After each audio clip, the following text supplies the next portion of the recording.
Okay, we're all professional here. We've started. We're doing it live, right? We'll do it live. Fuck it. The first thing comes out Ryan's mouth Fuck. is fuck it. Nice.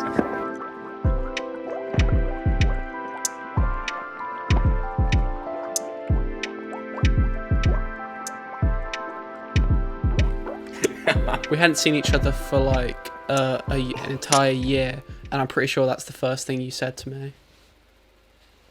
Wait, Just- me or Billy? That's even worse. Actually, kind of both of you, to be honest. Billy's first words anywhere are fuck something. Oh, that's true. Yeah. I don't remember the last time I met you, Matt, or saw you. God, I can't remember. It's a while. Was it in like Spoons or something when we crossed each other? Was it? Maybe. Was it before lockdown or during the weird summer? It was during the like, weird yeah. summer, I think. Ah, okay. Well, it's not too, I was going to say not too long, but that's quite a long time. To see someone. Oh my god. I can't remember last year. Like, I can't remember the summer at least. Well, I can remember the summer. I can't remember anything else though. Just because the summer was a little more eventful than the months at home. Because there's just a big blur. I mean, all I did was just played a lot of video games, and to be fair, that's all I'm still doing. So I just spent my time drawing like as much hentai as I possibly could about Oh, nice. Some deviant art. properties that no one actually knows. I'm trying to like hit that niche, you know, like really niche, like furry porn. like Blue's Clues. Do you It remember that? sucks that those guys make so much money. Literally, Matt, like both of you, you're both artists. Why aren't you selling your stuff on like Rule 34 and DeviantArt? Because all I ever Well, draw is like grotesque, like decapitated Mario drawings, or like That's him exactly being what they melted by want. acid. I was going to say, that's exactly what they want. Just give Peach massive feet and like stinky toes. No, and I can't they'll draw die feet. for it. Feet are hard. People don't realize how hard they are to draw. I'm sure there's like an online course you can. An entire course dedicated to feet. Just get people to send you feet pictures. You're like one of those guys slipping into like girls' DMs, but you're actually doing it for artistic purposes. So, please, can you just send me pictures of your feet? It's nothing weird. I just want Can I to see draw those them souls, please? for other people to draw masturbate them over. and learn them just so I can then draw deviant art. I want to learn fine, every isn't it, guys? curve of your Yeah. foot, every wrinkle. Oh, I want to do it from memory. Give me your feet. every veruca. Ugh. Even the name, even the word Baruch just is the gross. word. It is just gross. I'm gonna right. I just Don't type it in. I bet it's rank. I don't- Whatever I'm comes up. I'm gonna type licking. No. Ah. Oh, just the thought of it. Yeah. Click. Ooh, baby. Oh my god. But Billy, you like feet. I don't know what you're complaining about. Wait. What do you mean? You I like feet. What is feet? it? Billy, You say it like We have had this talked about discussion so this. many times. Have we? Whoops. I don't mind them. Multiple different friend groups and No, situations. no, you do not mind them. You love them. Okay? I'm What? sorry. This is character assassination. I mean, I don't remember ever saying this. What? Who I'm doesn't? sure- Go on. I don't mind them. I'm sure They're there is there. audio evidence somewhere. To We're going to catch you one day, slipping. we're gonna bring in Chris Hansen. Please sit down. What are your intentions tonight? Nothing, man. I don't know. I'm just drawing some feet, dude. I just wanted to draw your daughter's feet, man. Think it's acceptable? She's 13 years old. I'm so sorry. But she does have nice feet. Let me see that picture again. All right, listen up, gang. This is the inaugural episode of Wait, is this the intro? this will be. I mean, let's be honest. We've already done a cracking intro. We've done an intro that sets the stage for one of the greatest films of all time. Well, I don't think there's any feet in this film. There's no bare. Actually, no, there is bare feet. Yeah, I was going to say, I rewatched it today just for this, and there are definitely feet. Well, I can't wait to get into that.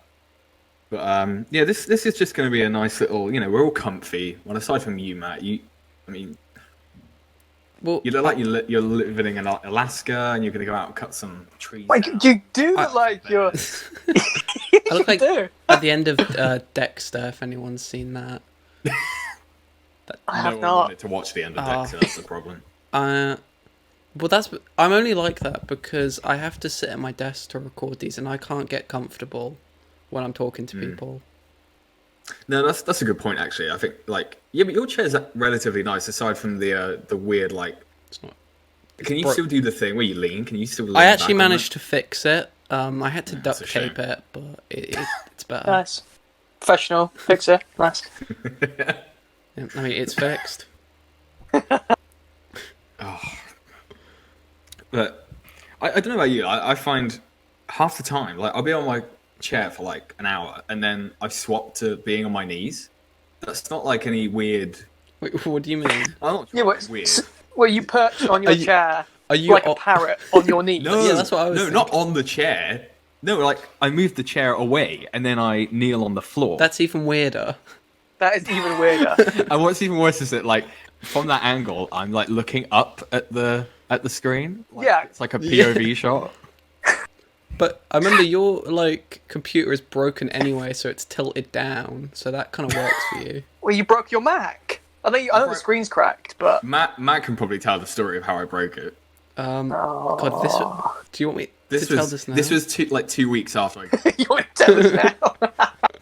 Yeah, I want to get This into was it. this was so long ago as well. Yeah. This thing's this is a 2012 Mac, okay? That's how... That's cool. That's an old boy Mac. I did kind of want a Mac because we use them at uni, and they're quite nice. Overpriced, but they are nice. Very Super overpriced. But yeah, get one, Bill. Or find a knockoff version like your headphones. My headphones. Every fucking uni student I know uses a MacBook, and Yeah. none of them actually need it, and it Nope. really annoys me. They just used it for Word. Yeah, Yeah. Okay. Or notes. idiots. I have quite a. Can I swear? Is that all right?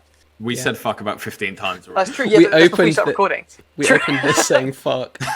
Yeah, that's true. I have some shitty because I didn't know this. When you're buying a laptop, you have to go really expensive because all the mid-range and the cheap ones, they're all shit. No matter what you get, you have to go expensive. Otherwise, you're gonna have shit. So I spent 400 quid on it, and it's just awful. It's the slowest thing. My phone is quicker. My phone is quicker than my laptop. It's that shit. What make is it? It's a HP. I thought it'd be good. Maybe it could be a virus. I don't know. Ooh. But it's from day dot. It's been the worst. I feel like the problem is that for me at least, HP always just meant printers, and the printers that never worked. We used to have a HP computer, a family computer, and I remember watching. Actually, this is a story for another time, but when me and my mate he literally just typed in boobs onto the original version of Google, and all the pop-ups on my screen were just, and no word of a lie, in the house we had back then there was a window at the top. It was the front room of the house, and it had a bay window, and there was a big the window at the top you could open outwards, and he was really tall and lanky but super skinny, and all this stuff started popping up. Mum and Dad were going to be back any second with a prepubescent mat, and he just bolts out the top window. He like the blob. He slivered through the top of it and left me. I'm just imagining So I held down the power button. Rope. Yeah, I held down the power button, and obviously it turned off, and I was like, phew, wiped my brow of sweat, went upstairs, pretended nothing happened. And then, of course, Daddy comes in later and has a little sit-down chat with me. Big Daddy. Wait, you really didn't go back to it? Be like, oh god, maybe it's still on there or whatever. Yeah, just in case. Delete the history. Look, I was 25. Okay, this was no, I didn't think. I just assumed that because I turned the whole thing off, it would have reset everything. But obviously, the second they turned it back on, automatically Google popped back up, and whatever was on it appeared. But I don't know. Yeah, but you need to invest in something. No, I know, I do. I bought a Microsoft Surface Pro, right? And like, I don't know, it must have been 2 weeks or so after the warranty ran out. It just stopped working. It just decided not to turn on ever again. I can't charge it. It just makes this clicking sound every time I turn it on. I took it to a guy. He didn't know what to do. And it's just sat near me now. And that was like 800 quid. What was the point? You just still got it? You haven't, like, tried to, I don't know, return it or whatever? Or... Well, no, I can't return it. I need to get it fixed or just bin it. Oh, dumb. Spare parts. That's right. Oh, you need to get fixed, somehow. I mean, I'm pretty sure there's some dodgy stuff on there as well. But if I spend like a tenner on something and it doesn't work or it's broken or whatever, I get fucking pissed. What would you spend a tenner on that just wouldn't work? What are you buying? I don't know, like a charger. Fair point. I think I kind of expect it from the cheap buy chargers or like headphones. You can get headphones. I think these headphones are about a tenner. They've actually lasted quite a long time, but I just expect them to die every other month because they're cheap. Have they got like where they're like coming apart grotesquely at one end or the other? No, not yet. Actually, they're actually holding out quite well for being in my pocket all day, every day. I mean, obviously sitting on them and God knows what else. They're quite good. Yeah, just, another fetish. Sitting on headphones. Oh. All right, let's. Yeah, isn't this about films? We were supposed to talk about films, but well, look, you're the special guest. I'll use your real name for this just so that people can. No, use my Discord name. Use my Discord name. I'm not going to do that. Why? Because it's a nice one. I've changed it because I thought just in case it was in the video, I've made it nicer. Can you pronounce it? Toilet. Ah. What does that mean? It's my name backwards. That's all it is. How did I not see that? Very, very smart. Isn't that clever? I got baby brain today. I have a. Because you accepted my invite like half an hour ago, and I was staring at it for ages. I was like, wait, is this Billy or is this someone who was just like hacked? Then I noticed the little logo, and I was like, I know that ballsack. Yeah, that is mine. Yeah, that was a good old time. I think I've seen your balls more than like my own by this point in photographic format. People just ask to see them. It's not my fault. I mean, I'm not some sort of animal or some sort of flasher. They just ask to see them, so they come out. That's true. That's really cool of you, to be honest. Thank you. Thank you. I'm very accommodating. People of all tastes from all cultures. Yeah. All right. So this podcast is going to be about discussing topics that we're either passionate about or things that we want to just go through, like a nice little sit down, go into a bit of detail, something a bit more serious, even though we haven't really given anyone that impression so far. This has probably been... But today we're going to be talking about Alien, the 1979 Ridley Scott directed movie. Now, we've got some general facts here that, we should go through. As I said, directed by Ridley Scott. Now, the only things he had really done before this was a bunch of advertisement. Like, that was like his mainstay from when he came out of doing like a bunch of apprenticeships and stuff, and he ended up getting into a bunch of advertisements, music videos, and then he did The Duelists, which, hands up if you've seen that. I mean... The camera isn't on, but my hand is down. Yeah, my hand is down. Is it a short film or still a feature? Or... It's a feature. People say it's pretty good, but yeah, no, I don't really know. I don't know if it's something to do with like medieval sword fighters or if it's like. I imagine it's like how like Stanley Kubrick has films that he did like before any of his big ones, but no one actually cares about them. They just pretend like they do. Fear and Desire. Yeah. Or The Killing or whatever it's called. Yeah. Yeah, it's like the kind of like hipster thing, isn't it? Where it's like, well, you're not a true fan because you haven't seen The Duelists by Ridley Scott. I know it will It's like- totally work. It's so much better. Oh my god. So untainted. Yeah. It mostly never is. I mean, sometimes Yeah. you get a director where the debut's good, but even then, their debut is good just because it's their first film, not because it's generally a good film. It's good for. Do you know what I mean? Exactly. Yeah. Yeah. It's not necessarily like I watched, as I said before, I'll text you in the week. I've seen Jean-Luc Godard's first film, Breathless, and it's a good film, but it's good because it's his first film, not because it's his best film. Was Breathless Yeah, I his suppose first because film? you're.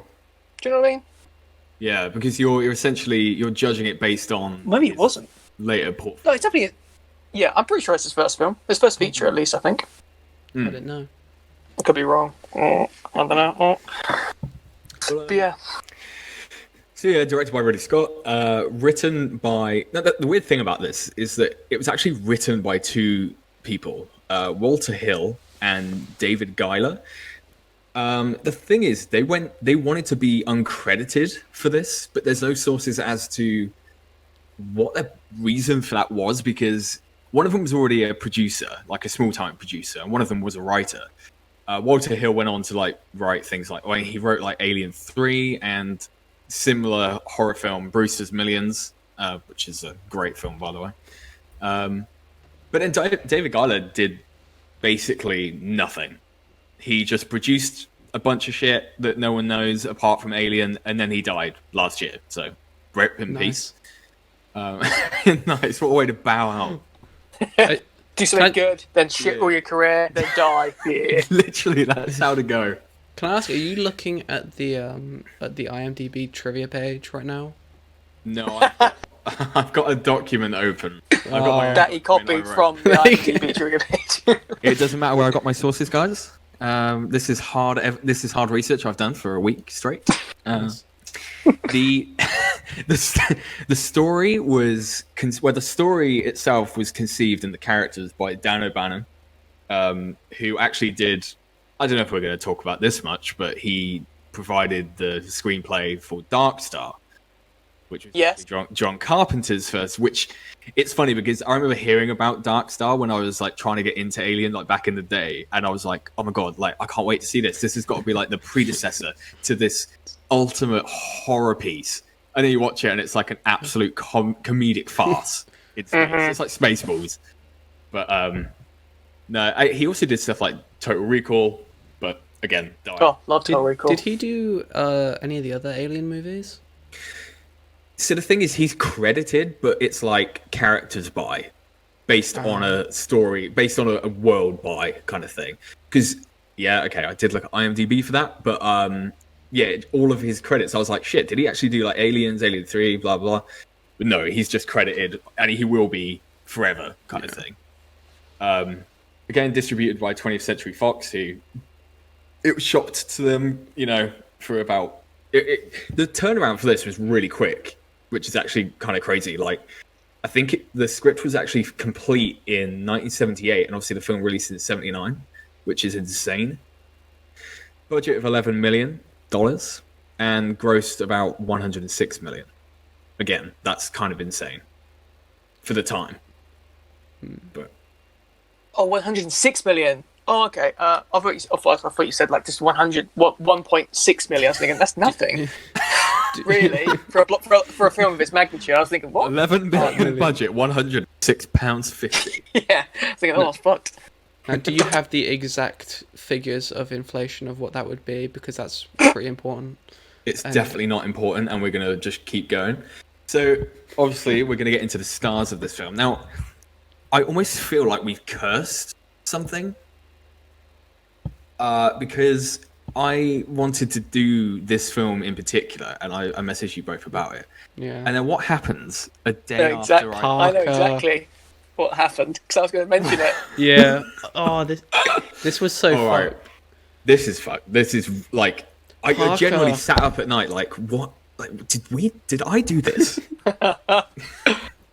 So yeah, we'll start with Parker, played by Yaphet Kotto. I'm not entirely sure how to. I don't want to destroy this dead corpse's name, but I don't know. Like, what's your kind of like? in terms of his character, like the character of Parker and who he is, like, what's your guys' thoughts on? I think him? he's definitely the most entertaining character in the movie. Like he's a bit of comic relief. Yeah, but he's not like over the top comic or anything. It's just how he is. Yeah, exactly. Like he's not, because him and Brett that we'll get onto, like they are the like kind of most relatable, like the blue collar workers, like the jokes they talk about. It's like, you know, they keep going on about, oh, you know, are we going to get the same share as everyone else? Yeah. And it's like, no, we're not. But yeah, no, I mean, he was in like Live and Let Die as like a villain and stuff. He's in loads of stuff, and he was always like super charismatic. Like The Running Man as well. That's another one. He's in loads of stuff. Yeah. It is a shame. I think he's 89, maybe. Was 18. No, he is. He's still decomposing, Matt. Oh, Jesus Christ. Sorry, you couldn't cut this bit. Sorry. He's only been dead 2 days. We don't stop counting until he's in the ground. Look, the thing is, he survived by like 15 kids. He did good. Ooh, Wow. my man, he was shooting his shots. Literally, his milky shots.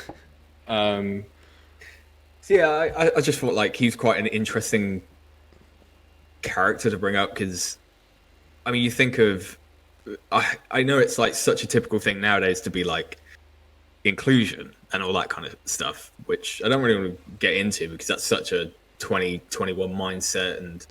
But it's a huge topic as well. Like, yeah, it was just like derail. But even back then, like this was like, I found like an interview with him where he was like, he was like, yeah, I know what's gonna happen. Like, I'm gonna die. That's fine. Blah blah. I know how this works.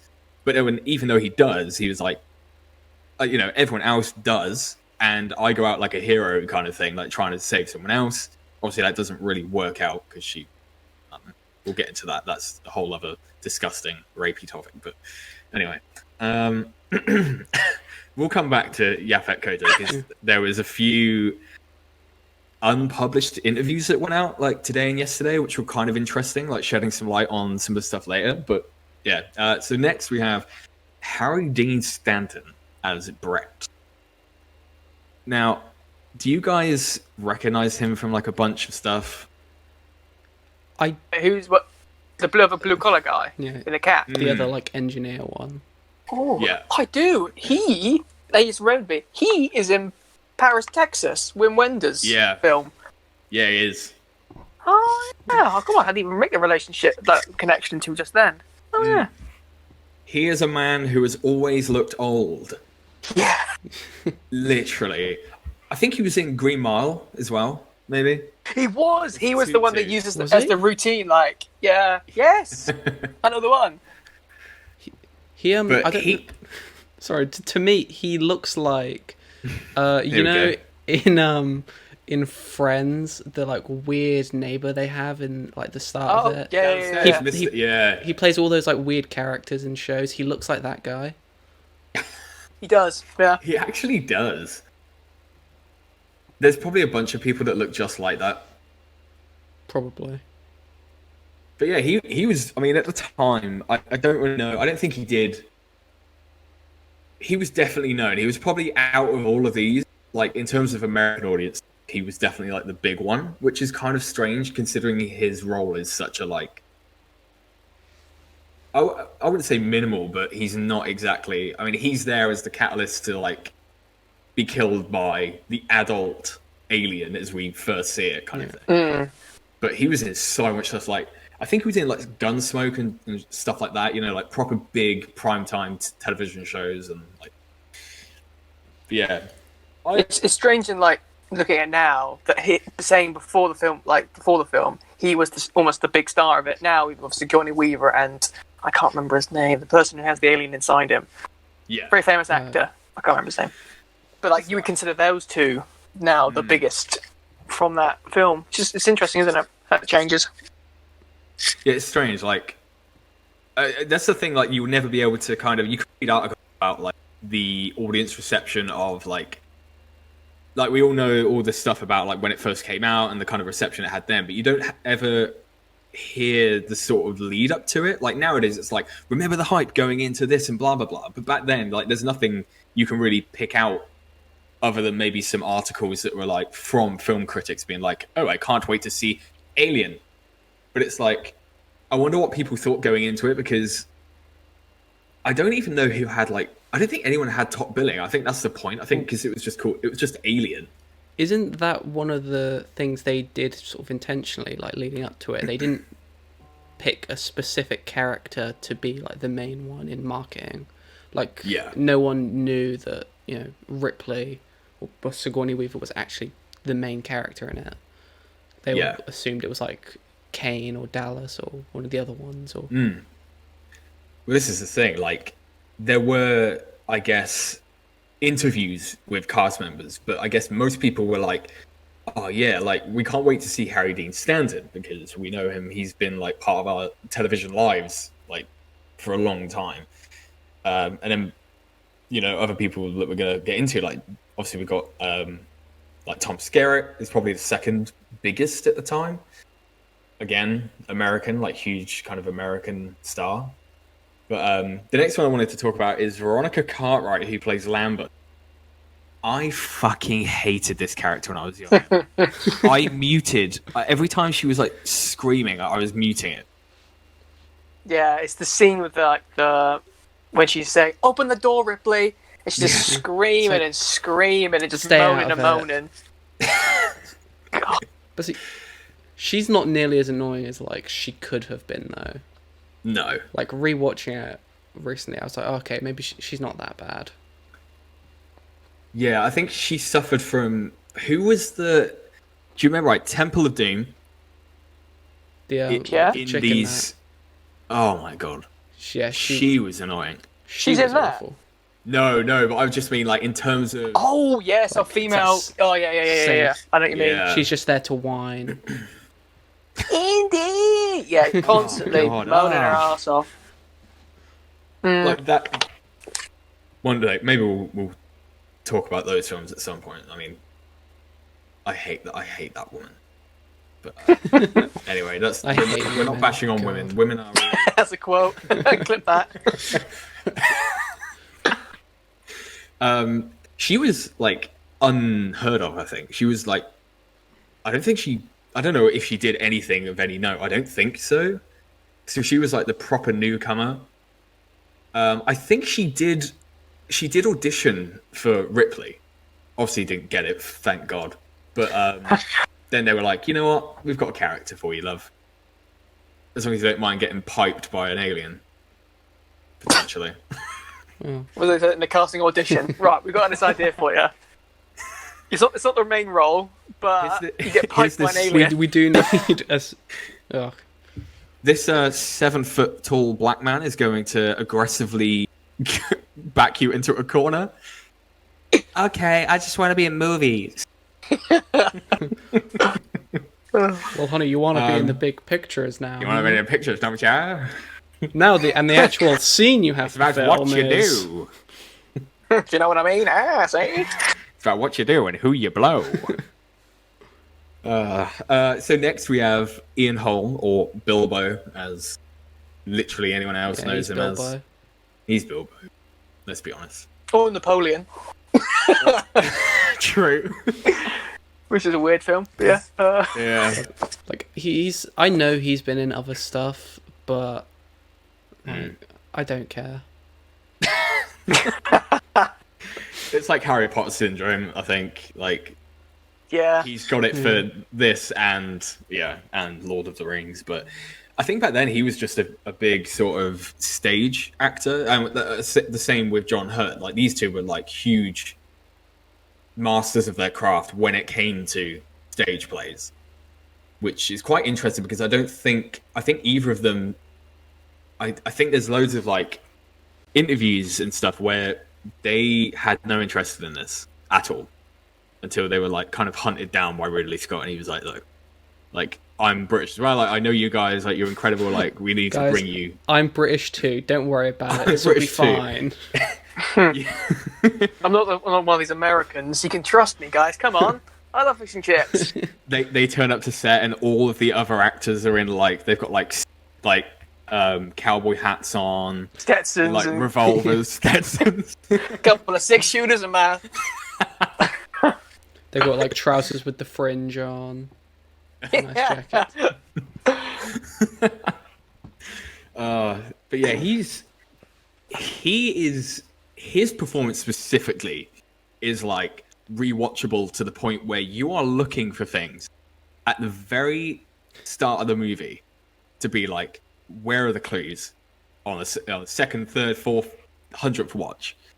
And it's super interesting. Like half of it, wasn't planned necessarily in the shots, but like when they're having dinner and breakfast, you watch and he doesn't really eat anything, and he keeps drinking this weird translucent white milky substance, and you see him do this a couple of times, and it's like, there's a little hints here and there, and then you've got some little stuff where he's like, he gets prepped before they go out to inspect the beacon, and he does that weird little sped up jog on the spot. And it's like, it's so weird, but like his dedication to it, like he's menacing when he turns. I think there's other little bits that they do kind of well that are like sort of written into like the script. Like there's a quick little bit where Parker enters the room and he's like, "Hey, can you get out of my seat?" Or whatever he says. And he's just like, "Oh, yes, of course." And he's just very robotic. C-3PO? I don't know how to do What relations? Hello. I know over 13 million languages. I am also a Reddit moderator. No, you're right. Like there are loads of cool little like traits, and like one of the bits for me that's like the most kind of sinister is when he's talking to the landing party going out and inspecting the ship with Kane. And Ripley is like, I'm going to go and bring them back. And obviously he cuts her off and it's kind of tense. And you're like, there's other intentions there, but you don't quite know what. Because you kind of see him not get bullied, but like you were saying, like Parker is like, yeah, get out of my seat. And he's so subservient to it. You kind of feel bad for him.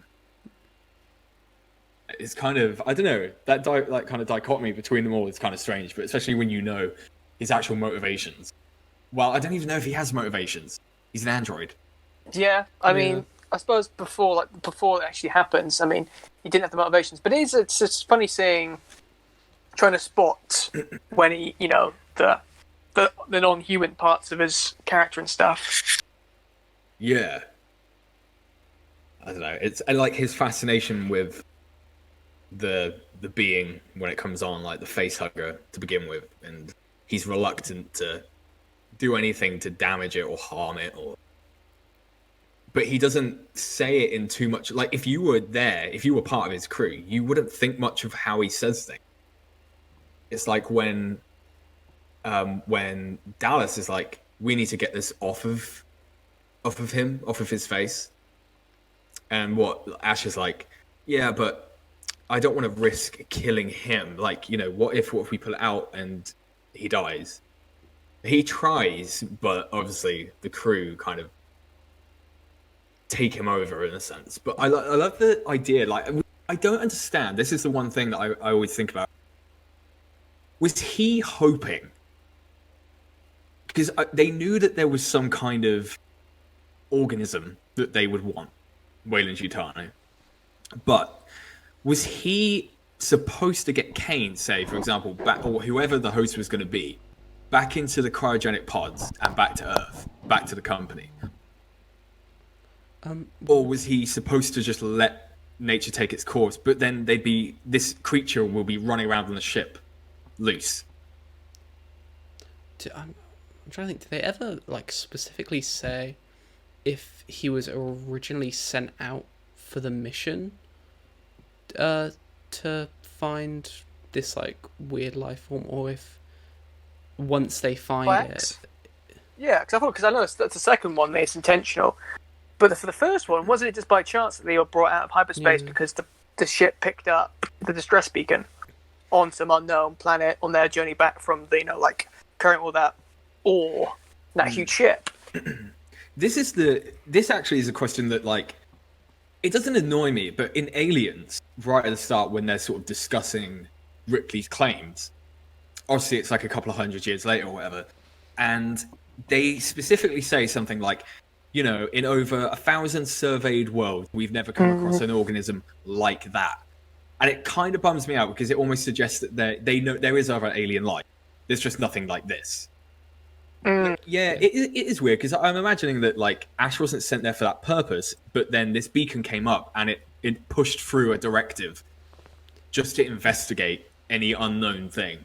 Well, yeah, I suppose in the android's bank, if we well in China, I suppose if there is anything like that, his goal is then to bring it back intact so they can use it in some way. I imagine finding organic life somewhere is quite lucrative, or Yeah, that's good. Yeah, good point. I guess that's why it's so rewatchable, because it's you just don't know, and there's not definitive answers to things, which is kind of cool. But that's why I'm kind of wanting to take this as the film is a standalone piece. I know we've referenced aliens and stuff, but as its own thing, without the answers being answered, it's such a good contained mystery as well. Who else have we got? Right, so we have John Hurt, we've kind of already mentioned. Again, kind of a proper English, oh heavens, oh yes. Theatre actor, yes. Yeah. And he's incredible, aside from his role in, I feel sorry for him when I watch stuff like Kingdom of the Crystal Skull, and he's like... What are you talking about? That is a great movie. What about Hellboy? Come on. Yeah, no, that's what I mean. He's got... Oh god, he was in Hellboy? He was in Hellboy. Yeah. He was the father, in quotation marks, to... Holy shit. To Hellboy, oh my god. He's someone who's I feel like anyone, any generation would recognize him. Whereas you can't really say that for the rest of them, aside from maybe Sigourney Weaver, but even then it's nah, See, I would say Sigourney Weaver's more iconic. Oh, definitely. But I think if you think she is iconic, but say you spoke to someone who's of the TikTok generation, and you showed them a picture, they'd probably be like, "Oh yeah, she was in that Avatar film I saw when I was a baby." No, which is depressing, isn't it? She was the scientist, yeah. God, I would have been. How old was it? 2009. Yeah. Can't wait for part 2, 3, and 4, and 5. Baby. Nobody cares. The world's moved on. We're not beguiled by 3D gimmicks now. Society has moved past the need for an Avatar movie. It really has. Really, really has. We have become the avatars by this point. No, but by the time those films come out, we will be blue people.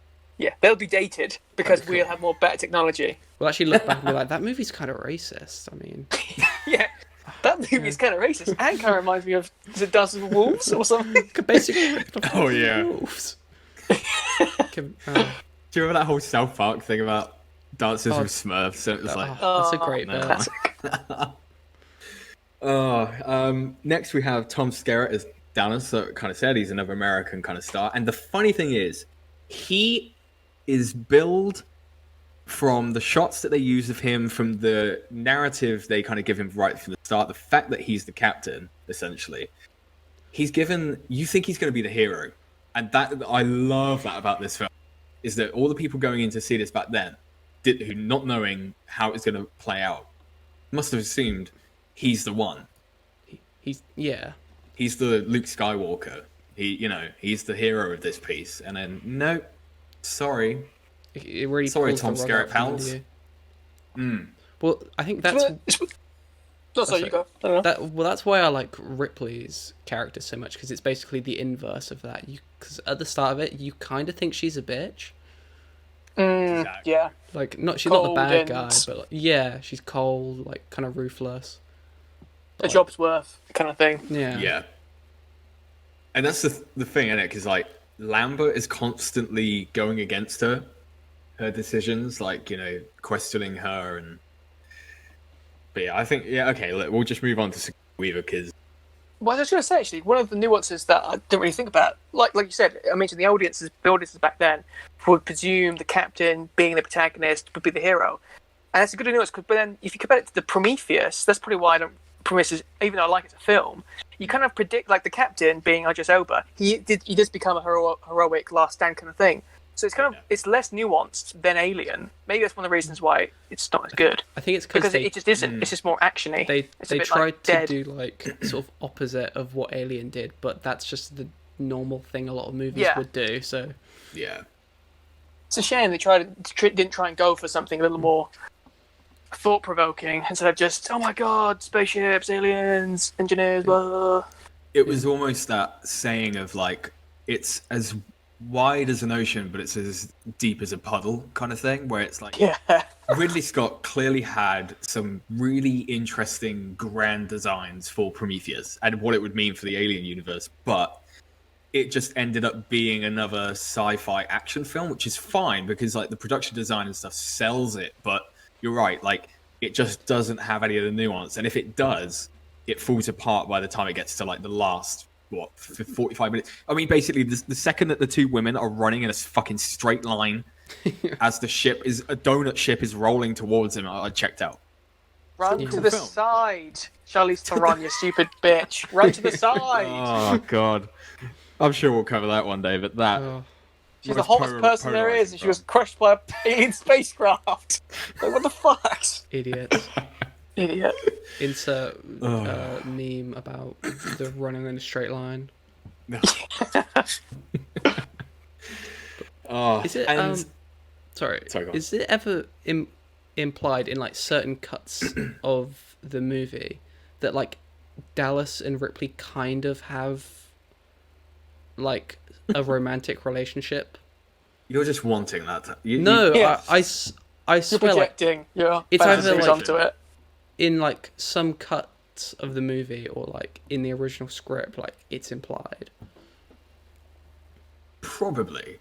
I imagine if it was probably taken out because you would almost not want to diminish Sigourney. Like, because if there was this overt sexual tension between them, it would kind of make her seem like the tip. Yeah. Like, I'm in love with him. I mean, but like, to be fair, you're right about she cares the most when he is killed. And I don't know what cut you guys watched recently. The only version I had on hand was the director's cut. We'll get into, like, the differences. But there is a specific scene which kind of alludes to what you're saying. Where it does seem like she is... There was something between them. We don't know how long they've really been on the trip or how long they've known each other. Either. That's the thing. Last in the cast, we have Balaji Budejo. I have butchered this young man's name. He is the alien. Oh my god, yeah. Okay. Didn't Ridley Scott like find him in just a bar or something? Literally found him in a bar in Soho and said, "You're really tall. Tall and lanky. Do you want to be in my film? Do you want to be in my film about tall people? It's not a fetish film, I swear. It's not Avatar, don't worry. It's Alien." We're just going to paint you blue, okay? But it's for the blue screen. Don't worry about it. You'll be in 3D! Woo! This guy has a similar career trajectory as, like, Newt from Aliens. But he just didn't have one, did he? That was like his only screen credit is that. Yeah. I believe. Yeah. He was a graphic artist in London. Oh. Yep, this was his only film role, and he died when he was 39 in 92. Oh, God, young. I didn't know he died. No. Everyone dies when it comes to Alien, I'm afraid. Yeah, like, I wanted to mention him because no one really does, and it's kind of sad. It kind of reminds me of the whole situation with, what's his name? He played Jar Jar Binks, the dancer. That's even more sad. That's an extremely sad story, but, like... I don't know the story. I know we won't go into it because it's pretty... It's I'm not about sure- Alien, but I mean, I'm sure one of our picks will be Phantom Man. It's just that he got relentlessly bullied, really, and for being Jar Jar. Yeah. Aw. Yeah. I mean, you've seen the set photos. oh. Yeah. I also love the in-universe ending to Jar Jar. Like after the Empire sort of takes over, he basically just becomes a street performer and dies penniless on the streets. Wasn't that written into an actual book series? Or So, something? yeah, I that's think mentioned so. somewhere. If you ever want to Just know what die- happened to Jar Jar, In the middle of Imperial Coruscant, he's just on the street, smoking death sticks. selling his Misa body dying. for tricks. Annie! Oh, Annie. And Jesus. Anakin walks past him in the street, stares at him, and then turns his hood and walks away. All right. Before we discuss like specifics of the film and all the little scenes we love and know and shit, got some little bits of trivia. I'm sure you guys might have some other things I don't know.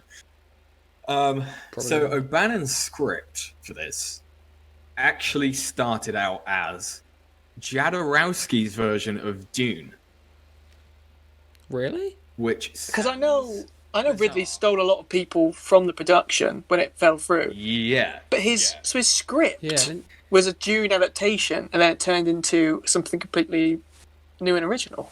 Really? I was Apparently, gonna say, things like... Oh, sorry, go on. that's just so completely different. The Yeah. amount of you couldn't get more changes. different. Yeah. This is the thing, like, it's so strange that... I mean, I would have loved to have seen Jodorowsky's Dune, but I don't think it would have been what anyone wanted it to be. It wasn't going to be Dune. And it probably was going to be, like, an Elseworlds-y kind of other take on the whole thing. Obviously, the script was reworked, but he was working on Dune, and then it fell through, and he took bits of the script and turned it back into Alien, which he already had the idea for. But it's just cool that like that was supposed to be his big break, and then obviously that all got fucked, and he was like, I'm screwed. So he just decided to shop this around, and luckily Ridley Scott kind of was a fan of like Dark Star and stuff like that. But wow, Trivia. yeah, we've got some other little fascinating ones. Sorry, Matt, Lynch's go on. Dune was better. That's the truest Fuck version off. of that book. I mean, it might be the best one, but we don't know as of yet because I will feel like hold Warner my Brothers are breath. never going to release Villeneuve's one. It's never but going to happen. No. He'll just delete it. He'll go onto the system and press delete. Just delete Systems 32 or 4 or whatever it is. He just brick it. Fuck this. He'll put it into he'll have it on like a USB, and he'll accidentally put it into his computer, and it'll be like, "Do you want to format this disc?" And he'll be like, "Yeah." I want to see a version of it where how everyone wants the Call of the Wild, where they don't put the CGI over the guy who plays the dog. I want that for Dune, where the entire thing is just green screens. That'd be a fever dream. It would would be be a so fever fun. dream.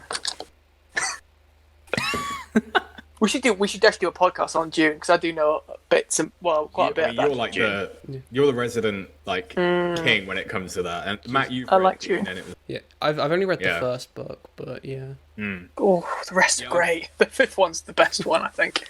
oh, As a Oh, God. connoisseur, Oh, fucking hell. it is very good.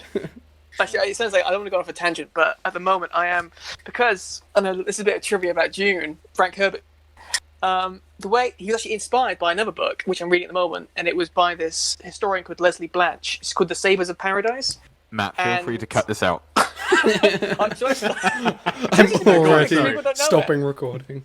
Yeah, go It's on. an interesting bit because it covers a part. It's called the Murid Wars, set in the Caucasus. It's against the Caucasians Oh. and Russia in like the 1860s, and it pits like the might of Russia, Imperial Russia, against this holy warrior called Shamil, the Imam of Dangestan. Shaquille, what? No, Dangestan. Shamil, the Imam of Dangestan. Shamil And he's a O'Neill? very Shamil O'Neill.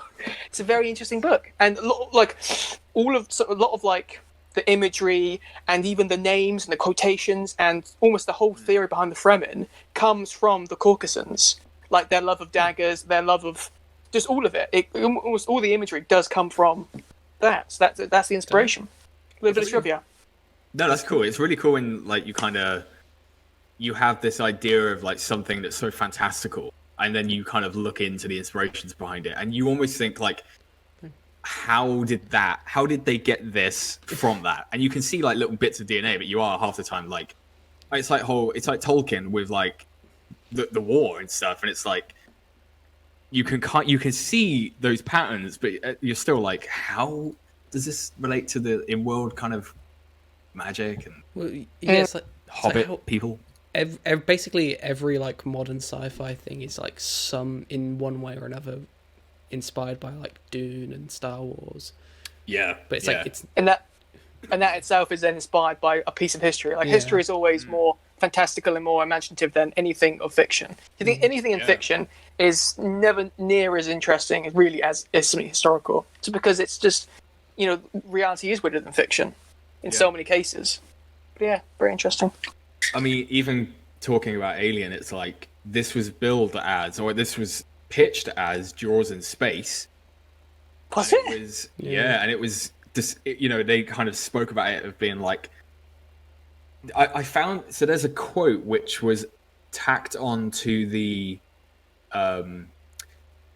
original hard copy of the script that was written, and it's I guess an author or maybe a scientist or theorist called W.H. Auden. I don't know if either of you know, but the passage was science fiction plucks from within, from within us our deepest fears and hopes, then shows them to us in rough disguise, i.e. the monster and the rocket. And it's kind of like the idea of like, it gives you the two things, fear and hope, and then it's like, I just like the idea that this was kind of inspired, like on its pure level, it's just about the fear of the unknown kind of thing. Like the same as it's like the things around us we take for granted, but then literally come back to bite us in the head, or in the penis, penis. It's really interesting. When you boil it down, it's just the fear of the unknown. You take take the tarting away from sci-fi and all that sort of like They say like people who say they're scared of the dark, you're not actually scared of the dark, you're scared of what's in the dark. Yeah. Ooh. Now I'm scared. I'm in the dark right now on it. Ooh. The thing is, you're the thing that people should be scared of in the dark. I would honestly, if I had like a superpower, I would love to like turn invisible or just turn pure matte black. Like so I could go out at night and I would just hide in someone's corner and just like skulk around. That's pure villainy. That is pure just voyeurism. Actually, there's a special, it's off topic again, but there's a special paint called Vanta Black, and it's like the darkest paint you can get because it reflects 0.01% of light, and it is ultra black. It's like ultra black. The guy who made that as well, didn't he like patent it so no one else can use it? Like just a big dick move. I mean, his name's Anish Kapoor. He's a contemporary artist, yeah. But there is other marketable things you can, like not replicas, ultra but other things white. that are the same. Well, he's also patented a pink, like they're supposed to be the pinkest pink. But again, people pussy just pink. Well, The pussiest pink. the pussiest pink. Oh, all right. Getting back onto Segue. Let's see. So, the actual Alien has about 4 minutes of screen time, and it doesn't appear until about an hour and a bit in. That's how you do it. Suspense, the unknown. See, that's how you do it. That's how you do it, baby. It's what you don't see that's scarier. Exactly. And I think that's kind of reflected in the film a little bit later, where if you didn't see something, it'd be scarier because, let's be honest, there are times when perhaps you see it for a second and it's kind of funny. In fact, it's when it's funny. like clearly all like the rubber fingers like come at you in the vent, and it's just like filled condoms. Like, yeah, literally. So this is what I found interesting: is that animatronics were planned to be used for the Alien, but because of the budget and because Fox didn't have like enough sort of promise in it, they were like, no. That's why they got the guy to be in this suit, which is kind of a shame because you see how they handled like animatronics, even in like a couple of years earlier, like Star Wars, like they could have made it way scarier. in the scenes where it's there in full body, but it still works. It's just. Well, I think, to be honest, I kind of think it works better. Animatronics, even nowadays, you can tell, even like Baby Yoda, for an instance, good, but it's not convincing enough to beguile the audience. I think it's better using a person. There are some scenes though that like I can't defend some scenes because some are pretty. Like there's one in particular. I mean, everyone I think is in agreement about when it gets blown out of the thruster at the end, and it's. Oh yeah. I love that bit though. No, I love it because it's so like charming, but it doesn't hold up in the horror context. But luckily, by that point, you're like, okay, the alien is basically dead, but still, yeah, it's fine. Actually, I have a question. Actually, well, for both of you, do you think, I mean, kind of like how The Shining it's no longer really a horror film? Do you think Alien has gone the same way? That it's no longer really considered a horror film? What's your opinions? Would you class it as a horror film? I don't know if I would nowadays. I would. I mean, it's still a horror movie, but it's not super scary. It's like a. I mean, it's like a science fiction thriller horror because it's a slasher film. Yeah, it's kind of like the isn't it? It's like isn't Halloween. It kind of, yeah. Yeah, true. So yeah, I don't know because nowadays the idea of what a horror film is so watered down and diluted into like the Sci-Fi Channel original Sharknado 2 like considered a horror film. It's like Not really. I was terrified watching Sharknado movies. What, because of Tara Reid's performance? A messed up nose, coke nose. That didn't help. It's funny because I was going to bring this up actually. Like, Billy, it's good that you touched on it. Like, will people still be shown this in school, like in film schools and colleges, in the same light? I mean, I'm kind of glad that we're doing this kind of like discussion-y kind of thing because it's like a little time capsule, and if anything happens, there's a record of it. Yeah, like if the alien, it comes out that the alien was a predator, was like part of the Me Too movement that we never heard of. Could happen.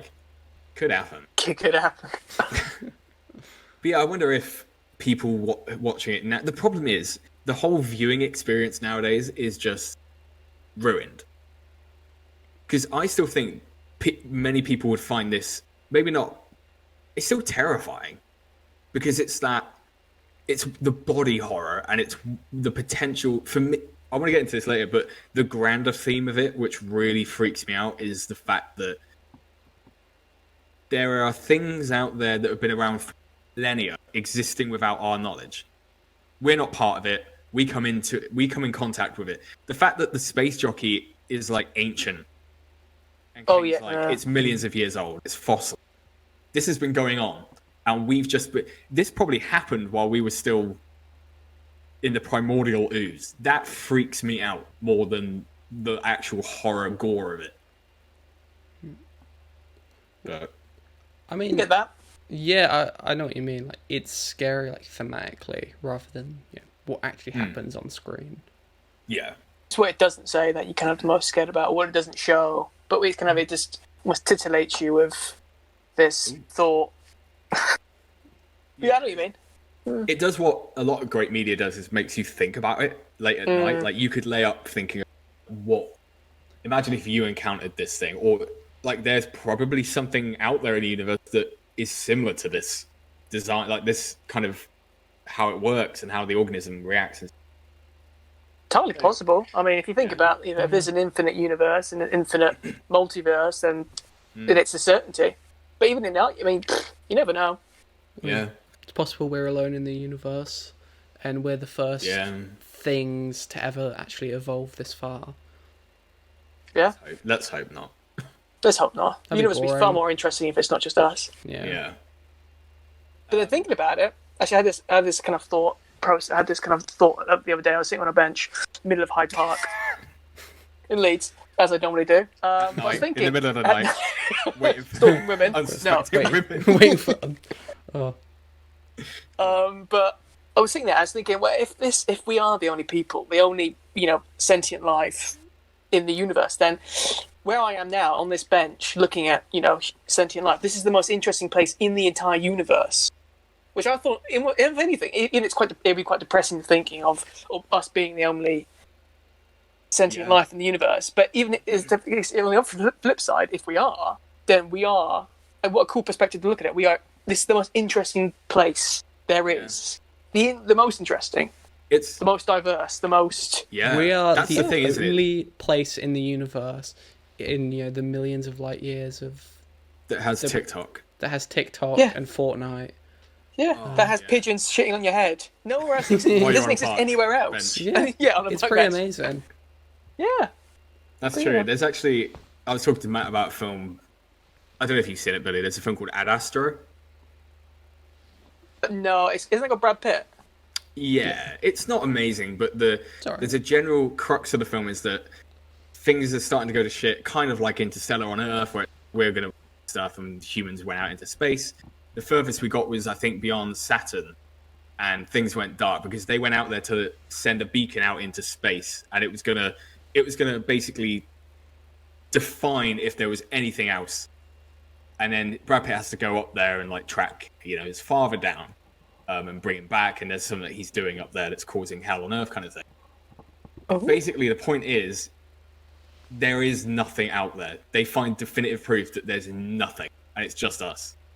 And the film isn't that interesting, but that piece of it is super different for a film. But it's a shame it's just that one kind of sentence. But anyway, there isn't really much trivia left on this. The only other thing, we'll get into this, but the original ending of the film before Fox changed it because they're sequel-hungry monsters.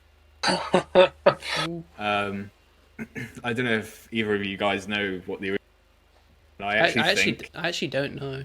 I have literally no idea. I didn't even know there were alternatives.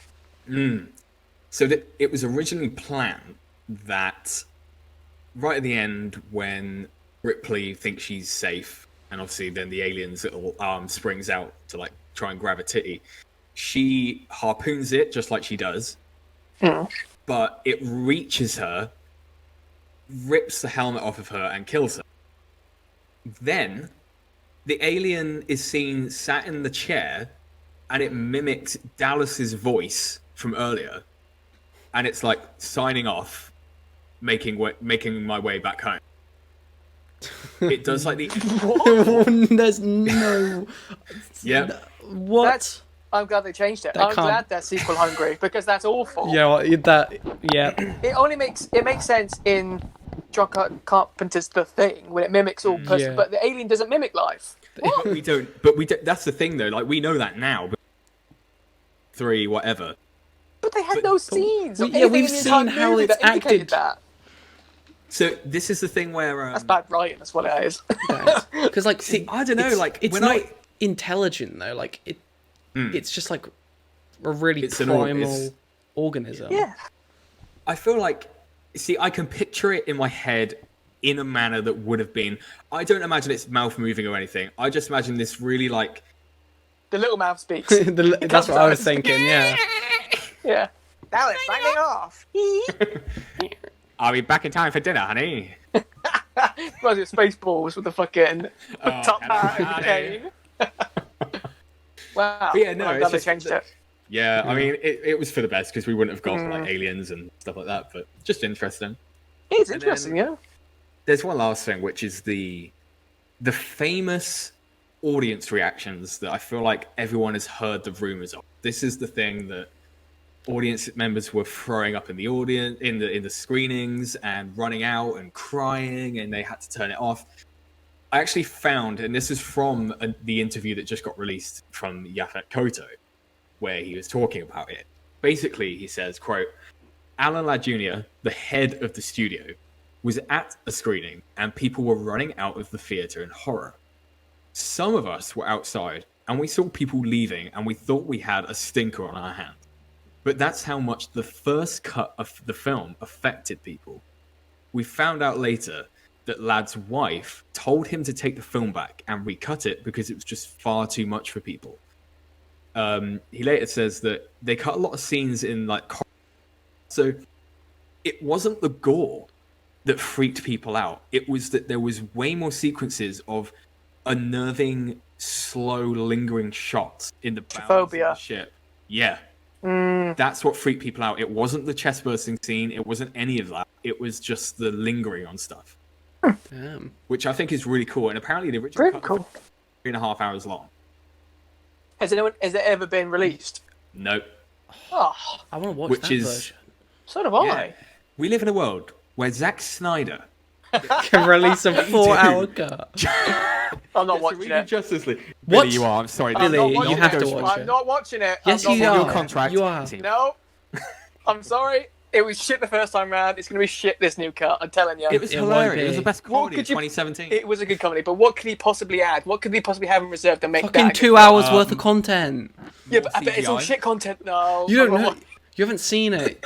I don't like passing judgment because I've changed. Before you say anything, Ryan, I don't like passing judgment until I've seen something. But this time, I am passing judgment, and I'm not watching it. Well, sorry. you're going to be missing I'm gonna drug you, and I'm gonna sit you down in a chair like Clockwork. Yeah, I'm gonna say like Clockwork Orange. You're gonna have to see Cyborg say "booyah" about 15,000. He actually says it 15 hours. times throughout the movie.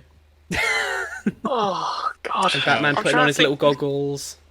His back So goggles. it's showtime. Oh, showtime. Oh God! Oh man. All right. Okay, so that was all the trivia. I want to Good talk trivia. about. I've got the tagline. So obviously everyone knows the original tagline. In space, no one can hear you scream. Classic. There you go, baby. Yeah. Beautiful. In space, no one can hear you. Cream is another one. That's a porno version. I was going to say that's the porn version. If it isn't a porn, it has to. Horny Weaver. Nice. That's a good one. Thank you. I forgot to message you guys, but I want to do this thing where we each give our own tagline or synopsis for the film, but I forgot to kind of message it. I came up with a really shit one, and it was like 6 a.m. in the morning. I thought of it. This is really bad. It sounds more like a joke. 2 girls, 4 guys, an android and an alien walk into a bar. The alien proceeds to fuck them. Sounds more like a porno, but I kind of enjoy it. That's a really long tagline. Yeah, it's supposed to put a poster.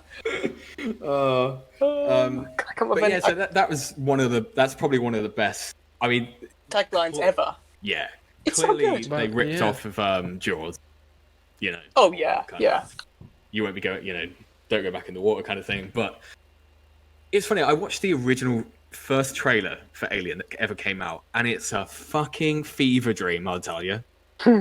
It's just wild, out of context shots of like all the see-through white liquid flying out of people and things.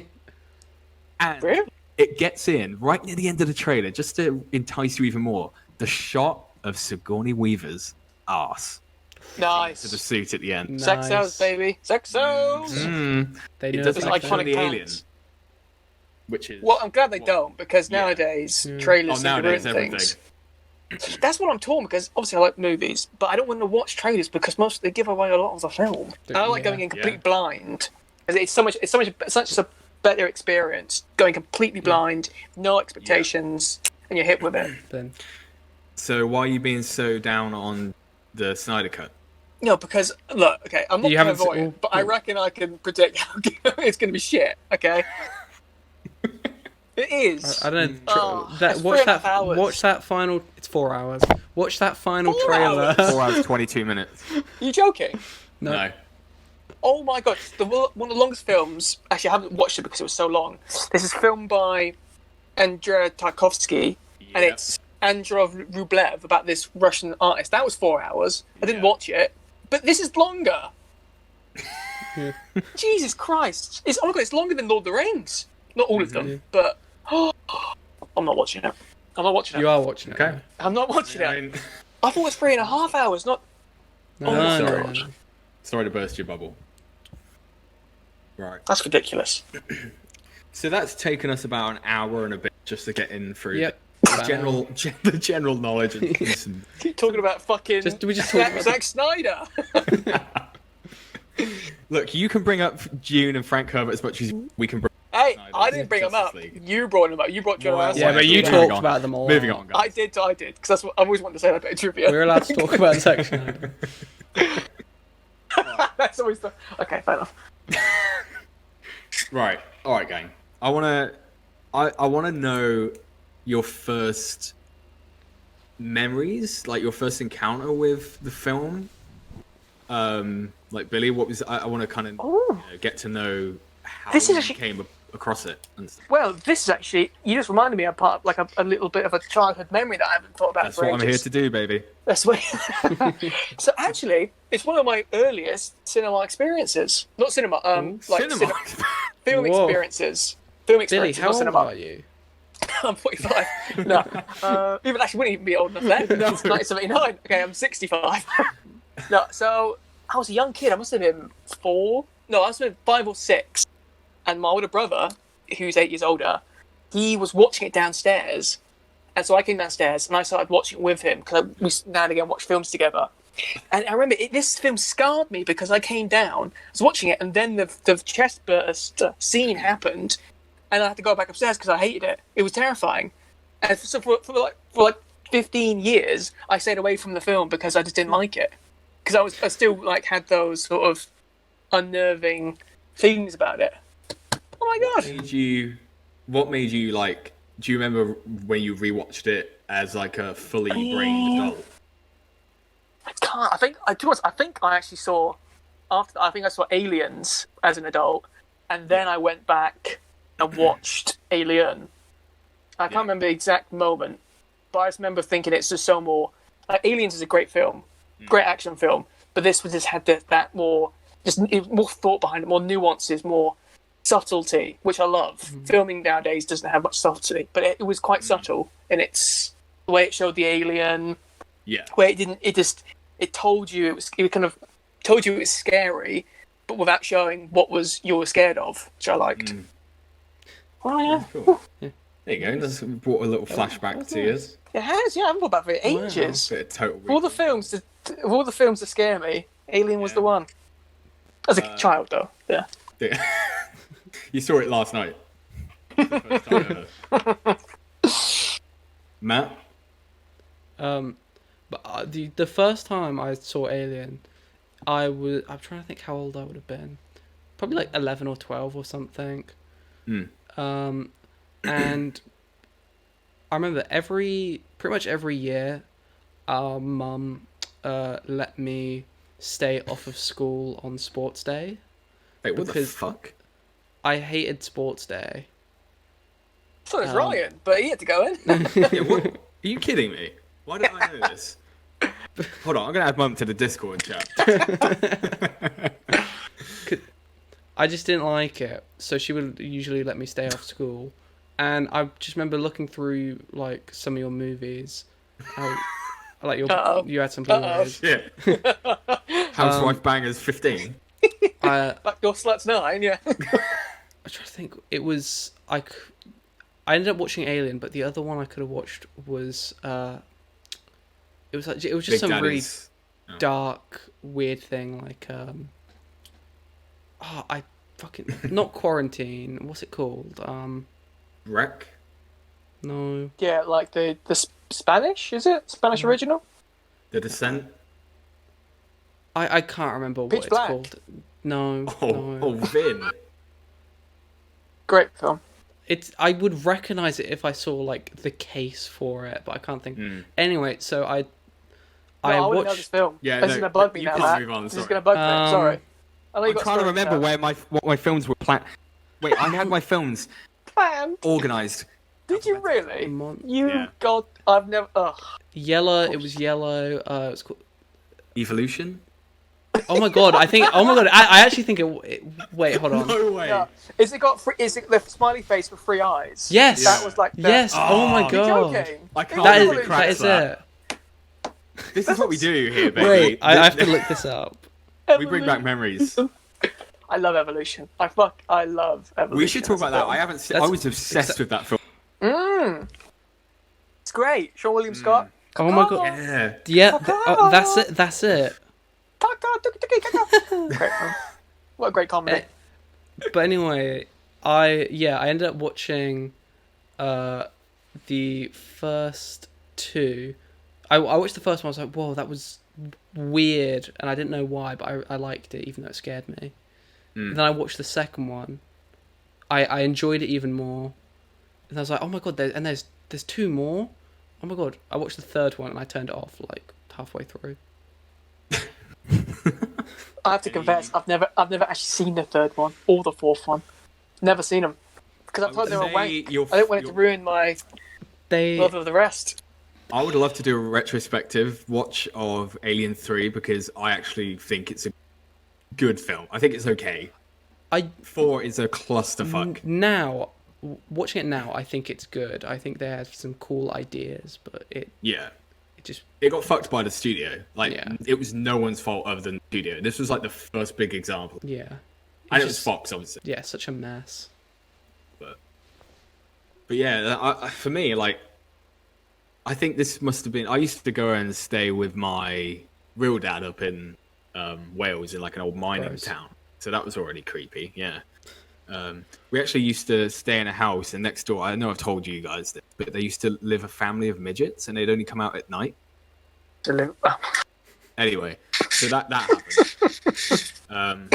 But I remember my granddad was watching Aliens, and it was the scene where they're all coming through the vents at the top of the grate. You know, when they're like, they're in the room. Mm-hmm. You're not reading it right. It's reading right, right? You're not reading it right. Yeah, I love it. Exactly. Oh, so good. And I saw that, and I was just like, all I had was that brief shot of when Hicks raises the grate up. Yeah, and all you can hear is a ding, ding, ding, ding, and then when he sees them, and that big like violin, ding, and he drops down. Yeah, great. Oh, that's all I saw because I ran upstairs and probably cried. Yeah. But I was obsessed with it, and obviously you're that young, you don't know what it is. It's not like I was going to ask what was that film because I shouldn't have been watching it anyway. And then I remember seeing a poster for the re-release in I think 2002, 2003 in the cinemas. I think I must have gone to go see like Nutty Professor 2 or something. But love that movie. Good film. It's a good film. It's a good movie. And I was like, and I remember even back then when I must have been like, I don't know, 8, maybe not even 7. And I was like, I know what it is now. And I wouldn't shut up about this film to every family member. Because I almost acted like I'd seen it because I wanted like mum or someone to buy it for me. But then I realized it was an 18 and stuff. And then massive. And the whole quadrilogy was up. Someone was selling it, and it was like the 25th or 30th anniversary edition. And I begged and cried for mum to get it for me. And then I got it, and also watched the whole thing in like an entire day. And like I watched it like Alien. I was obsessed, and I was like for years.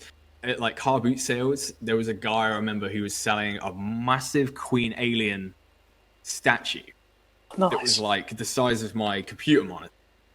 And I bought it with like pocket money. It was like £8 or something.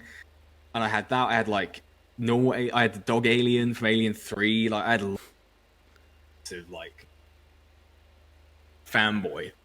Collector stuff. And I remember watching like all the different versions I could find because the disc I had, the original, and then Ridley Scott's director's cut, another kind of cut, and like they all had distinctive like commentary as well. And I just used to listen to the whole thing all the time, like watch the whole film. And even like I've seen this film probably maybe in my life, and like even watching it the other day, I still notice new things. It's insane. But yeah. That was a nice little. I liked to get an insight into each of our like experiences with the same history. And it all starts with intrigue and fear. It does. I mean, now I think about it, and maybe it is still a horror film. But again, I was a kid. But yeah. It's a scary film. Now I think about it. It is. I mean, I wouldn't show this to my 4-year-old. Although No, my 4-year-old I'm plays Fortnite, so... Yeah, And obviously we know That's scary Alien is in enough. Fortnite. yeah, my kid will watch Alien before they play Fortnite. Yeah. Just to ease them into Fortnite. Yeah. The true horrors. Oh. So, what do you guys, after watching it recently, what do you think of it? Like, we haven't even spoken about our actual impressions of the film. Even now. Does anyone else want to start? There you go. That's my critical analysis. I like it. Am I wrong to say or to think? I swear I read this somewhere that it was one of the first films, if not the first film, to break that barrier from low budget B movie sci-fi into almost like a blockbuster science fiction. Was it the first one, or am I thinking of something else? Or I may be thinking of Star Wars. I think I might be thinking of Star Wars. I don't know, because it's funny, because this came from an era when, like, sci-fi was seen as one of the worst things you can watch. Just crap. It was like that early era of everything looked cheesy and cheap and brand new and sparkling. Then when Star Wars came along, that was like, obviously, if you actually think about it, Star Wars was a really gritty universe. It was forces of, you know, good and evil on a more like granular level. The kind of sins of the father stuff. Like, it had this really gritty aesthetic, and everything was dusty and grimy, and it was all about rogues and stuff. And then that kind of set the new, because all they had really before that was like the Day of the Earth Stood Still and all those kind of more classic B movie kind of tropes. Yeah. I did find a thing that referenced this film by saying that it was a B movie script, but it had A-tier icing. They shot it like it was an A-class movie, even though they didn't change the script and thought it was like a B-movie plot. And the funny thing is, if they went into this without trying to excel at, like, instead of trying to push it beyond that, it would have ended up probably a really shit B-movie. Just so discarded to the slag heap of B movies. Yeah. So, It's interesting when I suppose the question is, how did they shoot it? How do you? That's always a question I'm always intrigued by. How do you? Because obviously the core material of the script, the screenplay and stuff, they doesn't normally change that much when you go into production because it's normally set in stone. And then but how do you shoot something A-class, and why don't more people do it? It's expensive to shoot something in a certain way. I mean, I don't even know. How do you do that? Partly it's just the talent behind it, I think. Like, actually planning out and blocking scenes. You know. Yeah. I mean... Well, I read a article about the cinematographer was brought on. He had only done advertising stuff, like with Ridley. He had only had experience in shooting with, like, a lot of light on the set, because obviously adverts, you want to, you know, that's half of what it was. Whereas with this, because of the tone of it, he was like, he basically says that he had no idea what he was going to do. They had to shoot super low light, which ended up working to the benefit. They were shooting on anamorphic, so every scene had to be blocked super tight, because any of the lights, I mean, you notice anyway, there's a lot of the anamorphic lens flares going on. But he had to shoot everything super confined. He wasn't used to it. The sets would get super hot. But basically, it was like everything was practical. They would recycle stuff from sets around them. One of the guys went out, I think it was the set designer who worked with H.R. Geiger, ran around the studio lots and literally nicked scrap metal and used that into the sets and stuff like that. And then, like, it's funny because when you look on the external stuff in some of the scenes, you can really see what they were doing. Like, the main interior stuff when they're walking down like the grated hallways, and it's like a hexagon kind of shape. There's light coming in from either side, and it looks like the interior of the ship and the lights and stuff. When you look closely, you can tell it's just lights with paper and spin put over the lights. You can see them, and you can see them rattling around and being moved as they're shooting the scenes. So it is just like, I guess it was just like ingenuity. It was whatever they could find, and then shooting everything concise. It's crazy because it's nothing like, you're right, it's nothing like how films get done today, but there was so much passion behind it. Like even some of the shots where it's like super, the opening shot of going through the ship, it's like a dolly on a track. The funny thing is, it's shaking like mad. If you, at least on the director's cut, like it's not stable, it's rattling around as it goes on the grates, and there's like a bit of friction you can tell on the camera movement. And you wouldn't get that now, obviously. You get fired if you're a yeah. But director of photography. You get It's not perfect. And that's because the guy didn't know what to do, and he was like, well, they had to work on the fly, and then like the handheld stuff, Ridley Scott did all himself. All the stuff with like Ripley at the end running around and stuff was all him.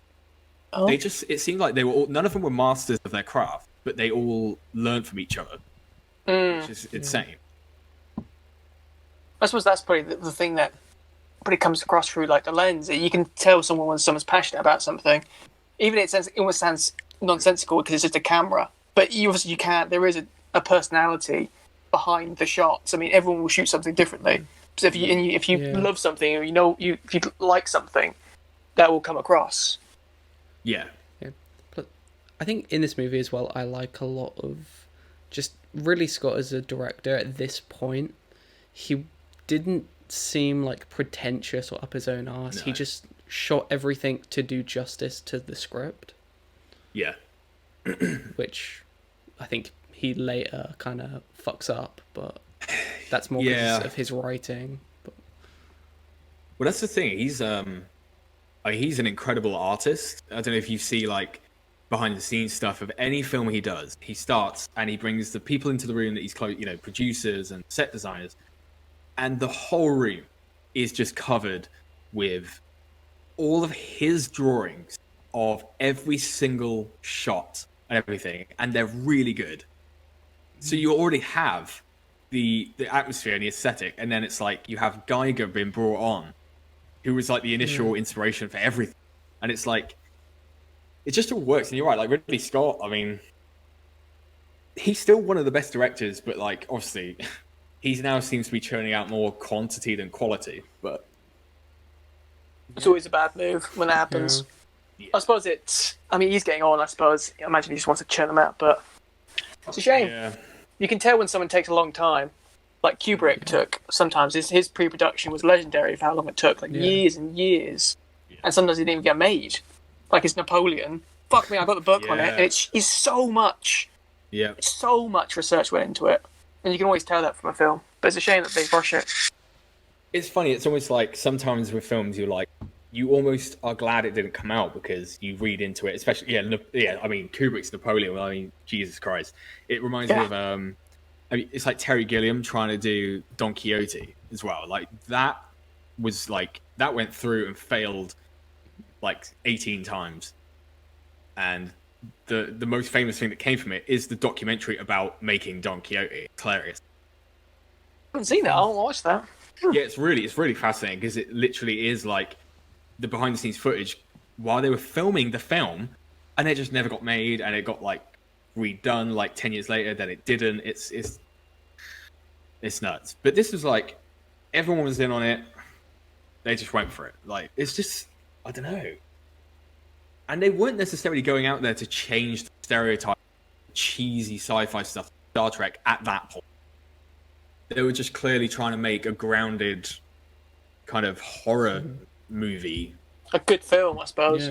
Yeah. Which is, it sounds a bit stupid, but saying that, but sometimes people, about making films, don't really have that in mind. Yeah. I mean, and then it kind of shows in the end product. But if you just go in trying to make a good film, then really, I mean, there's no reason why you can't.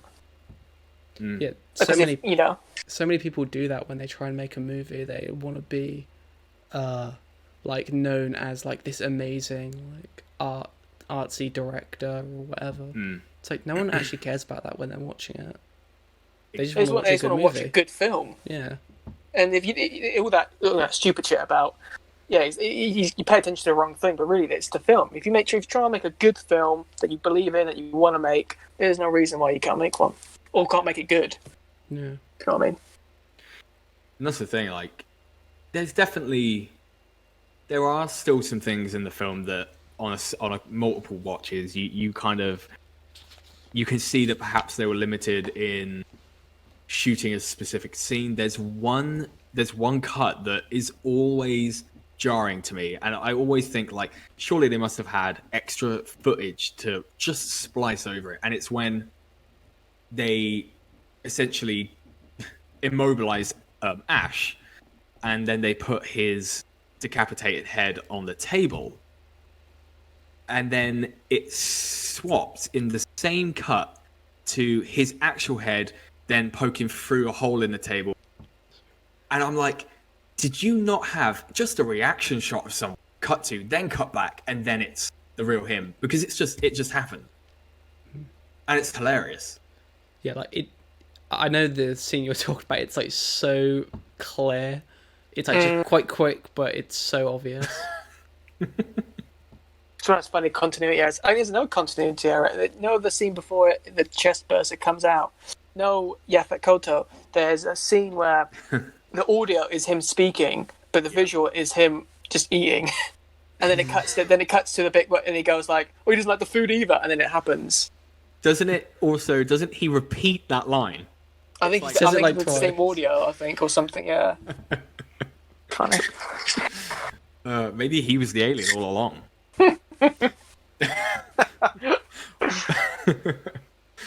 Oh man, it is stuff like that though that like makes it more endearing when you watch it as well. It's not like a perfect. I mean, I was trying to think of films that are like this that have been made today, like our time, and I think of stuff like Robert Eggers, like The Witch, like his proper first debut, and it's like, here is a super simple script. Well, not simple in terms of dialogue. I mean, that film. Yeah. Oh my god. It's a little laborious a little bit. It's a little bit hard. It's a little bit hard. Yeah. But like, super simple. Has a start and end. It's not too long, and it just does what it sets out to do. And the budget wasn't incredible. It's like, this is what this was doing back then, and it's just like, I don't know. It's just really cool. Like, and it's funny because you can watch this film as just or a sci-fi slasher film. You're in and you're out. You might not think about it too much after, depending on who you are. But then you can also look at this film in about a billion different ways in terms of subtext and like the themes that are in it that we'll probably get into. But it's like, there's just a lot going for it. Mm-hmm. But I wanted to kind of, I know there's a lot that gets said about it now, but like, what kind of themes did you guys sort of pick up on, whether it's like the characters, like how they will kind of interact, or the world itself, or the kind of nature of the creature, or whatever? Like, was there anything that kind of stuck out to you? Or I mean, we sort of talked about it a bit earlier, but definitely like the kind of classist stuff, like the blue collar workers, and that is good. That's one of those more humanizing bits about it. That's what I quite like, because it's almost more relatable because it uses the sort of relatable themes. It takes it from a science fiction, because always science fiction always is slightly abstract, isn't it? Really, because it's always set in the too distant future or whatever. But yeah, that's a good little touch. It makes it more human. It brings it sort of back to Earth a little bit. When you've got a movie set out in space. But they still have the same concerns, like, am I going to get a bonus for this? Yeah, am I going to get paid for this? Yeah. So I don't care if the exhaust thrusters are not completely up to code. I care if my man's gonna get his paycheck. Get his bonus. Get his paycheck. Yeah.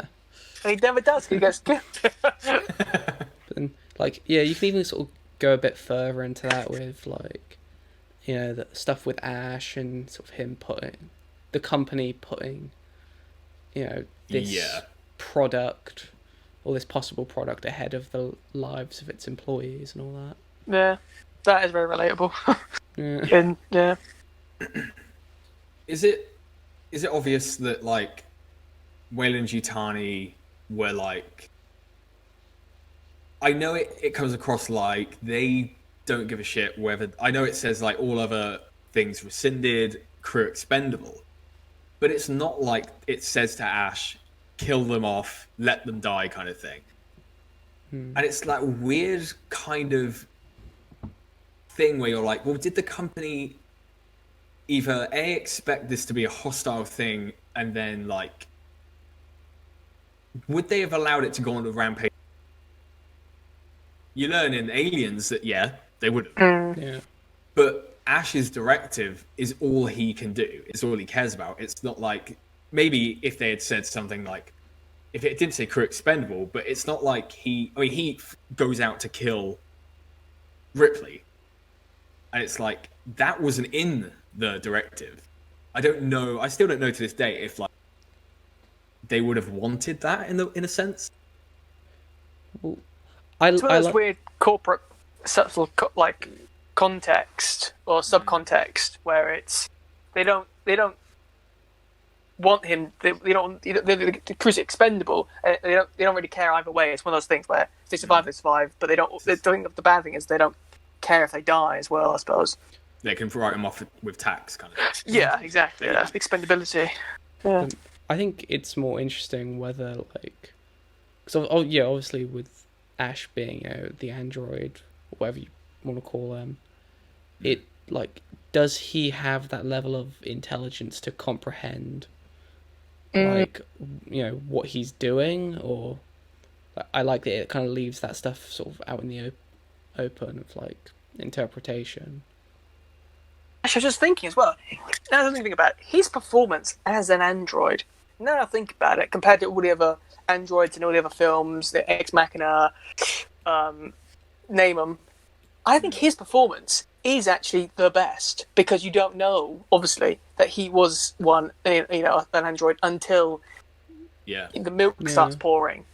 I think, because a lot of the time, it's always, even like Mr. Fassbender, you already know he's going to be an android, and it's a great performance, but it's not really. If you're going to make an android, you don't want the world to know they're androids. Yeah, that's true. In a sense, because it defeats the purpose. It's even mentioned in the films, and I think in the second one or one of them, I'm made to look like you just because you're more comfortable with. You feel more comfortable. Yeah. Actually, yeah. That's the. So now I think about it, and that's why, like, the way that Ash's like arc ends is even more like scary than the alien. The fact that he's like, he is an android, he's given them what he was directed to do, but the fact that he ends it with something so human, where he's like, he knows what he's doing, he's taunting them, and he's like, I won't lie about your chances, but you have my sympathies. Like, what a bitch move. Yeah, you are like, he's an android, fine, like, but that little stinger is kind of nuts. Even the way he goes mad it's scary. His weird malfunction, the milk coming out of his mouth, that is scary as well. And that little, he does, when she hits him, the little noise. And it drips down his boss's brow, and he tilts his head like, up. Oh. I know we're going to get into this as well, but like all these overt kind of sexual themes that probably come from Geiger, and like the kind of male domination of the creature itself, and the kind of this weird perversion, like body horror stuff. But I've always tried to find what the context is for the fact that Ash, when Ripley is choking, like she's already hurt on the ground in that little kind of area in the room, there's all the magazine stuff and all the like lewd naked women that Brett and Parker obviously had up, and he stares at it for ages before he decides to wrap up the magazine and asphyxiate her. And I looked into it, and apparently it was that he's trying to mimic, he wants that domination still over her, because that's what he's seen Brett and Parker and these people kind of act with one another. There's even a joking to Lambert when they're having dinner just before the chestburster scene. He says something like about, I'd like something that tastes better, and he joking about her basically. And Ash is watching them. It's this really weird, like, he's just trying to murder her, and also by doing it this way, there's no evidence that he placed his hands on her.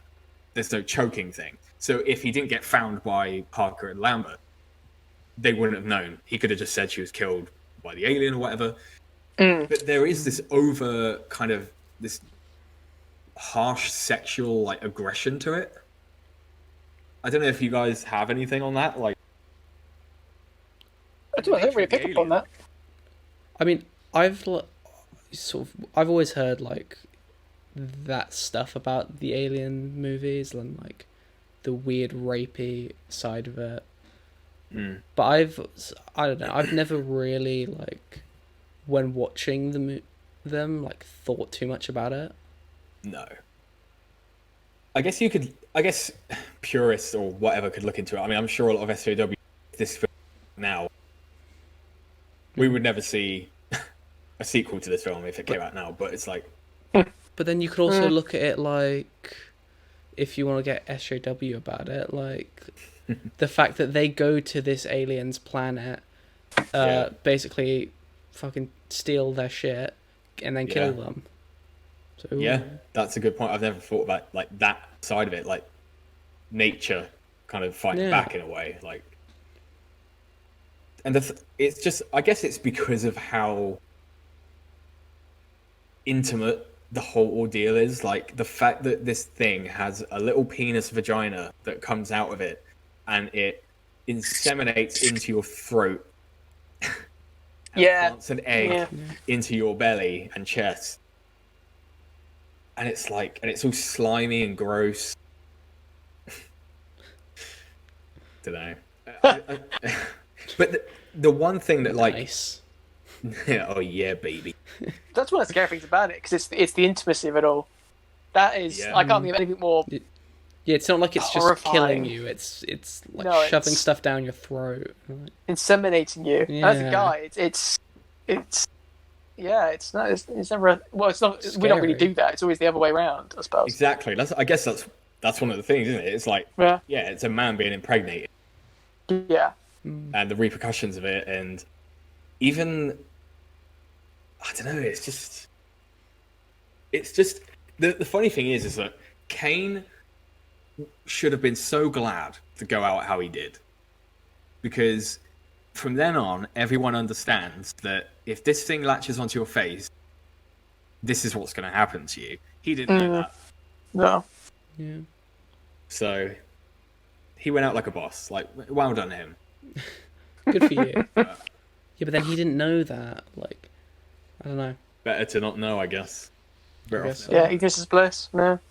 He's just there eating his terrible-looking stale cornflakes. Yeah. I love how Parker's just like, clearly there is something fucking wrong with this man. He's not just choking. He's having like an aneurysm. And Parker's like, He was eating the food. Hey, what's going on? Does he like even grab his like bowl of food or whatever it is? He's like, let me get my shit. Well, he's not getting that. He's not getting the shares. He's not getting his full shares. He's only getting half shares.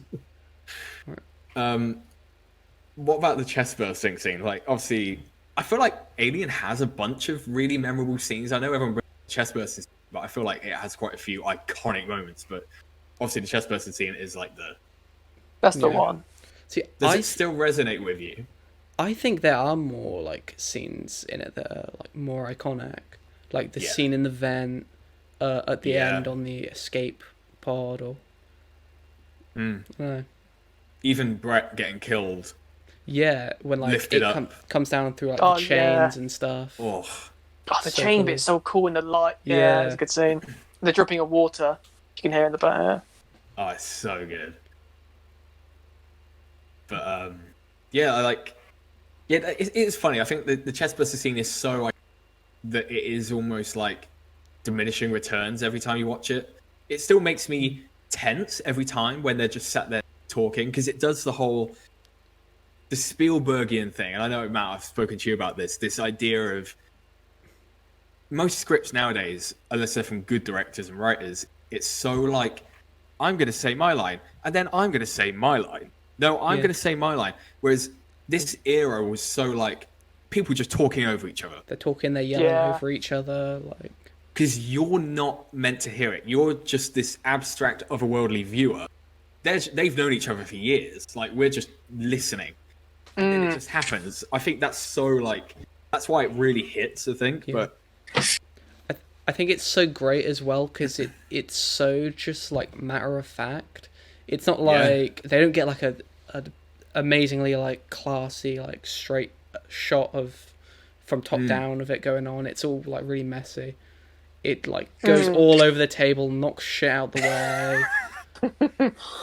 Like, I love the bit where it like breaks through, the blood all comes up, and they all stand back for like a breath, and then he starts freaking out again, and then they go back in.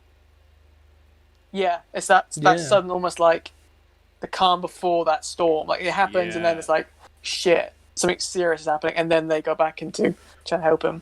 And then you have this hilarious little run sesame out, and it's like I love that. I think don't know. I don't like how it skirts itself across the table. I think they should have, if anything, just shown. Don't show it. Just show what it affects. Like if it knocks over a bit of table or a bit of chair or something, just show that. I wouldn't have shown just because it's a bit shit. Yeah, but I don't know how you could communicate that super well though if you didn't show it. Well, I think you have the scene where obviously it bursts at you, its face all bloodied, and he's there looking at it and then dies or whatever. But after that, I don't know. Yeah, I suppose that's true. As long as you see it come out the chest, you're like, okay, I get this. So you see it, and then you're kind of gratified. You see like the scary thing. Then the shot, I imagine if the shot was then behind him or the crowd, you see the crowd move, and then obviously that insinuates that it's running. It's on the floor. I don't know. And it's gone. Yeah. I suppose at the time they thought it looked fantastic. Yeah. Again, it's 79, isn't it? So it probably was quite good back then. Do you guys do you like the stuff with the face hugger, like how that's done? Because that's like one of my favorite bits in the movie. How when they like when they crack the mask or the helmet of Kane's head, and it's really satisfying. And then it shows it, and the tail like wraps a little bit how tighter. It wraps around. It's like that's so effective, and like literally they just pulled it with a string. Like it's not complicated. So it's always like the easiest and almost again it sounds a bit weird, but a weird comparison. But in Saving Private Ryan, Steven Spielberg, they were gonna at one point that the beach scene on Omaha Beach and like the bullets hitting the sand, that wasn't done with CGI, even though they could do it. But it's even like the practical effects where it was just a piece of wood that you step on that knocks another bit of sand closer. That you still used it because it's the best. It looks the most visually authentic. Yeah. That's what I like. Just the simple bits. And the fact that like when they dissect the facehugger, it's made up of like shellfish and like a sheep's liver and it's funny because even though it's an alien being, it has traits that resonate with humans. Which is even worse in a way. And it's like even the aliens, it's mechanical, but also like it looks like it's made of condoms and shit, like biomechanical. Yeah.